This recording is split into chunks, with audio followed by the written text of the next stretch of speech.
Hello students, आज हम पढ़ेंगे क्लास 12th में। अगला टॉपिक है परागण, पॉलिनेशन।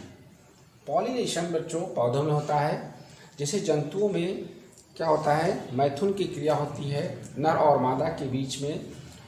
जब मैथुन की क्रिया के फलस्वरूप शुक्राणु अंडाणु तक पहुंचते हैं, वो क्रिया क्या है, निषेचन, फर्टिलाइजेशन। पहले मैथुन होता है और उसके बाद फिर क्या होता है, निषेचन होता है।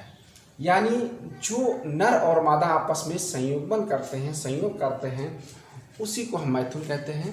लेकिन पौधों में क्या होता है, उनको हम बोलेंगे परागण। उस प्रक्रिया को क्या बोलेंगे, परागण, यानी पॉलिनेशन।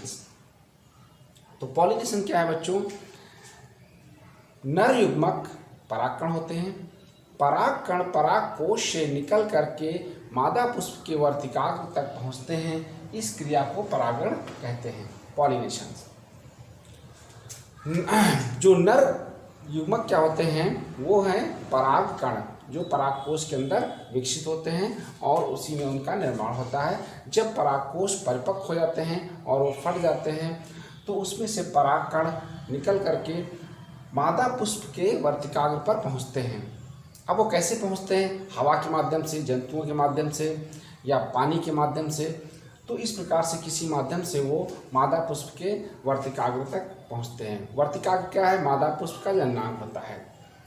तो परागण क्या है, परागण में दो चीज़ें हैं। यहाँ पर दो प्रकार से परागण होता है, स्वपरागण,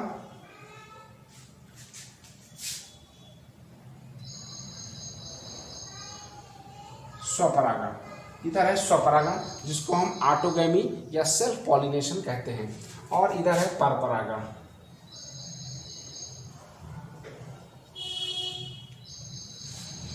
बच्चों स्वपरागण और परपरागण, परागण दो प्रकार से होता है, स्वपरागण और परपरागण।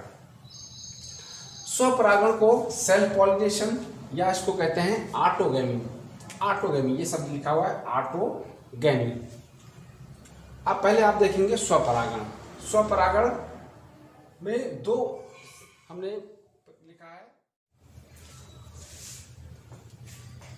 जीटोनोगैमी और ऑटोगैमी। यहाँ पर मैंने पौधे बना रखे हैं, एक ए प्लांट और यहाँ पर बी प्लांट, आपको समझाने के लिए। देखिए एक पौधा यहाँ पर बना हुआ है, एक प्लांट मैंने बना रखा है, इसमें ये फ्लावर है, ये फ्लावर है और एक इधर फ्लावर बनाया है। तो आप देखिए, जब एक पुष्प के परागकण, यानी एक फ्लावर यहाँ पर बना हुआ है, इस पुष्प के परागकण यहाँ से, ये पुंकेसर है, और पुंकेसर में क्या लगे हुए हैं, परागकोश। इस परागकोश से परागकण निकलेंगे और इसी पुष्प के वर्तिकाग्र पर आ जाएंगे। देखिए बच्चों, ये वर्तिकाग्र है, ये घुंडी बनी हुई है यहाँ पर फ्लावर के ऊपर, बिल्कुल एक घुंडी नुमा संरचना निकली होती है, जिसको वर्तिकाग्र यानी स्टिग्मा कहते हैं। तो इसी पुष्प के परागकण इसी पुष्प के, यानी उसी पुष्प के वर्तिकाग्र पर पहुंचते हैं। मतलब फ्लावर सेम हो, एक ही पुष्प के अंदर जब ये प्रक्रिया हो, यानी द्विलिंगी फ्लावर कैसा होगा, द्विलिंगी यानी बाइसेक्सुअल। स्वपरागण की क्रिया द्विलिंगी पुष्पों में होती है, एक लिंगी में नहीं होगी। द्विलिंगी का मतलब उसमें क्या होगा, एंड्रोसियम भी होगा और गाइनोसियम भी होगा। तो जब एक पुष्प के परागकण उसी पुष्प के वर्तिकाग्र पर जाते हैं, तो इस क्रिया को ऑटोगैमी कहते हैं। ये लिखा हुआ है ऑटोगैमी, यानी सेल्फ पॉलिनेशन, और जिसको बोलते हैं स्वपरागण। ये ऑटोगैमी यहाँ पर लिखा है। अब देखिए दूसरा शब्द यहाँ पर लिखा है जीटोनोगैमी। जीटोनोगैमी शब्द क्या है, जब एक पुष्प के परागकण, यानी एक फ्लावर है, दूसरा फ्लावर ये है, पौधा वही हो, पौधा चेंज ना हो, मतलब एक ही पौधे में जब दो फ्लावर के बीच में होता है परागण, क्या होगा, इस पुष्प, एक पुष्प के परागकण निकल करके दूसरे पुष्प के परागकण, यानी दूसरे पुष्प के वर्तिकाग्र पर पहुंचते हैं। एक पुष्प के परागकण निकलकर दूसरे पुष्प के वर्तिकाग्र यानी मादा जननांग पर पहुंचते हैं। तो इस क्रिया को बोलते हैं जीटोनोगैमी। ये कैसा स्वपरागण है, जीटोनोगैमी। तो ये यहाँ पर दो चीजें हैं, एक है आपका ऑटोगैमी, एक है जीटोनोगैमी। यानी पौधा वही है, बस फ्लावर चेंज हो गया है। अगर एक ही पुष्प के अंदर हो रहा है परागण तो ऑटोगैमी, और फ्लावर चेंज हो रहा है, पौधा वही है, तो क्या है, जिटोनोगेमी। तो ये तो है आपका स्वपरागण। स्वपरागण में ये 2 विधियों के द्वारा ऐसा होता है। अधिकांश पौधों में स्वपरागण की क्रिया होती है, और परपरागण भी जब होता है तो उसमें क्या होता है, माध्यम की आवश्यकता होती है, यानी कोई जंतु के द्वारा होगा या हवा के द्वारा होगा या जल के द्वारा। अब देखिए बच्चों, इधर है एलोगेमी, यहाँ पर मैंने लिखा परपरागण, इसको बोलते हैं एलोगेमी। एलोगेमी यानी क्रॉस पॉलिनेशन। ये था सेल्फ पॉलिनेशन, वो है क्रॉस पॉलिनेशन जिसको बोलते हैं एलोगेमी। साइंटिफिक वर्ड क्या है, एलोगेमी। अब एलोगेमी में देखिए, फिर यहाँ पर 2 मैंने प्लांट बना रखे हैं। अब देखिए, जब एक पुष्प के परागकण यानी एक पौधे से दूसरे पौधे में जाएंगे, यहाँ पर क्या है, अब पौधा चेंज हो जाएगा, लेकिन जाति वही होगी। अगर गुड़हल के परागकण है तो गुड़हल के परागकण क्या है, गुड़हल के ही वर्तिकाग्र पर जाएंगे, यानी सेम प्रजाति के बीच में। यानी गुड़हल है तो गुड़हल में ही परागण होगा। एक डिफरेंट फ्लावर है, डिफरेंट पौधे में ऐसा नहीं हो सकता है कि गुड़हल का टमाटर के साथ हो जाए, ऐसा नहीं होगा। तो इसमें क्या होगा कि जब एक पौधे के पुष्प के परागकण निकल करके, ये देखिए, दूसरे पौधे के पुष्प के वर्तिकाग्र पर पहुंचते हैं, यानी पौधा ही चेंज हो गया, तो इसको क्या बोलते हैं, क्रॉस पॉलिनेशन यानी परपरागण। जब एक पौधे के पुष्प के परागकण दूसरे पौधे के पुष्प के वर्तिकाग्र पर जाते हैं तो इसको परपरागण यानी क्रॉस पॉलिनेशन या एलोगेमी कहते हैं। अब बच्चों, इसमें क्या है, एलोगेमी में क्या होगा, माध्यम की आवश्यकता होती है, यानी वो परागकण कैसे वहां तक पहुंचेंगे, तो माध्यम की आवश्यकता होगी। तो कैसे जाएंगे, बाई एयर। ये देखिए नंबर 1, बाई एयर यानी हवा के द्वारा, वायु के द्वारा परागण जब होगा, वायु परागण जिसको हम एनीमोफिली कहते हैं, एनीमोफिली यानी वायु परागण। फिर अगला है जंतु परागण। दूसरा क्या है, जंतु परागण यानी जूफिली, जंतुओं के द्वारा जब परागण होगा तो बोलते हैं जूफिली। फिर है वाटर। तीसरा है जल परागण, जल परागण को हाइड्रोफिली कहते हैं, यानी पानी के द्वारा जलीय पौधों में होगा।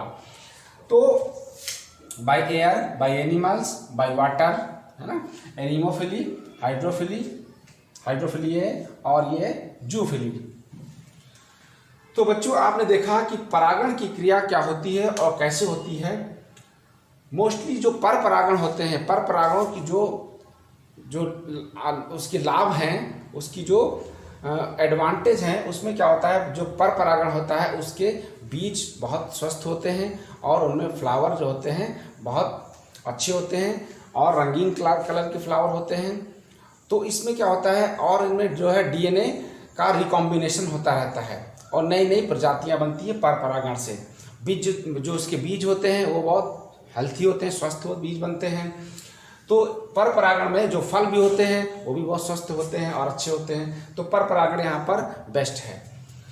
तो पर परागण में देखिए बाई एयर, जिसको एनिमोफिली कहते हैं, जैसे मक्का, रोमैक्स और पॉपुलर और पाइनस, यानी इन पौधों में क्या होता है, हवा के माध्यम से परागण होता है। परागकण क्या होते हैं, परागकोश से निकल करके, यानी जब परागकोश फटता है निकल करके वो हवा के माध्यम में उड़ते हुए मादा पुष्प के वर्तिकाग्र पर पहुंच जाते हैं। अब पर परागण क्या होगा बच्चों, किसमें होगा, एक लिंगी पुष्पों में, एक लिंगी पुष्प में, जिसमें सिर्फ क्या होगा, गाइनोसियम होगा या एंड्रोसियम होगा।